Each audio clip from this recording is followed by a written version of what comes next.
ውድ ወንድሞችና እህቶቼ ይህ ሰው የሚለውን እስቲ አድምጠን እንመለስ።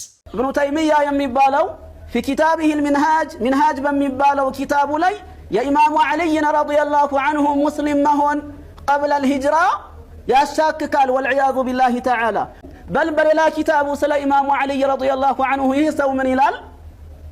ኢማሙ አልይን እኮ ሱሐባዎች አይወዷቸውም ነበር። ውሸትን መዋሸትን እንደ አንድ የዲን አካል አድርገው የያዙ በጣም ሲበዛ ውሸታም የሆኑ ጀማዓዎች ናቸው። በውሸትና በቅጥፈት ማን እንደሚታወቅ ግልጽ የሆነ ነገር ስለሆነ አልቆምበትም። በቅድሚያ የአህሉ ሱናህ ወልጀማዓዎች አቋም በሰይዱና አልይ ረዲየላሁ ዐንሁ ጉዳይ ላይ እንደ ራፊዳዎች መስመር የለቀቀና ደንበር ያለፉ ነገሮችን አንናገርም።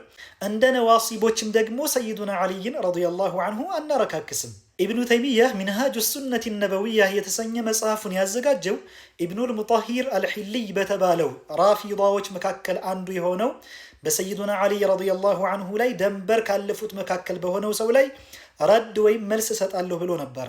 ነገር ግን አንዳንድ ጊዜ በዚህ ሰው ላይ ረድ አደርጋለሁ ብሎ የሰይዱና አልይን ረዲየላሁ ዐንሁ ክብር የሚነኩ ነገሮችን ይናገር ነበር።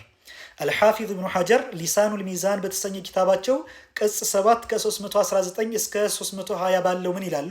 ወከም ሚን ሙባለገትን ሊተውሂን ከላም ራፊዲ አደትሁ አሕያናን ኢላ ተንቂስ አልይን ረዲየላሁ ዐንሁ። ምን ይላሉ? የዚህን የራፊድዩን ንግግር ደካማነት ለማሳየት ደንበር ከማለፉ የተነሳ አንዳንድ ጊዜ ሰይዱና አልይን ረዲየላሁ ዐንሁ ተንቂስ የሚያደርግ የሚያረክስ ክብር የሚነካ ንግግር ይናገር ነበር ይላሉ አልሓፊዝ ኢብኑ ሐጀር አልአስቀላኒ። ከነዚህ ንግግሮቹ እንግዲህ አንዱ የሰይዱና አልይ ረዲየላሁ ዐንሁ እስልምናን ጥርጣሬ ውስጥ መክተት ሲሆን ይህን ደግሞ ሚንሃጁ ሱነቲ ነበዊያ በተሰኘ መጽሐፉ ቅጽ 7 ገጽ 155 ላይ እንዲህ በማለት ይጠቅሰዋል። ወቂለ ኢነ አልየን አስለመ ቀብለሁ ሰይዱና አልይ ረዲየላሁ ዐንሁ ከሰይዱና አቡበክሪን ስዲቅ በፊት ነው የሰለሙትም ተብሏል። ላኪን አልዩን ካነ ሰጊራን ነገር ግን ሰይዱና አልይ ህፃን ነበሩ ሲሰልሙ። ወኢስላሙ ሰቢይ ፊህ ኒዛዑን በይነ ልዑለማ የህፃን ልጅ ደግሞ እስልምና ትክክለኛነቱ ላይ በዑለማዎች መካከል ኺላፍ ያለበት ነው።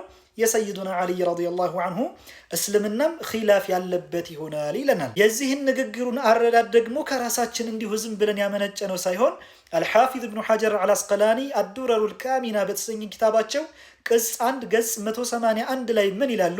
ወሚንሁም መን የንሱቡሁ ኢለ ኒፋቂ ከዑለማዎች መካከል ኢብኑ ተይሚያን ሙናፊቅ ነው ያሉ አሉ። ይህን ያሉበት ምክንያቱ ደግሞ ምንድን ነው የሚለውን አስከትለው ሲጠቅሱ ምን ይላሉ? ሊቀውሊሂ ፊ አልይን አስለመ ሰቢያን ወሰቢዩ ላ የሲሑ ኢስላሙሁ ዐላ ቀውል ሰይዱና አልይ የሰለሙት በህፃንነታቸው ነው። ህፃን ልጅ ደግሞ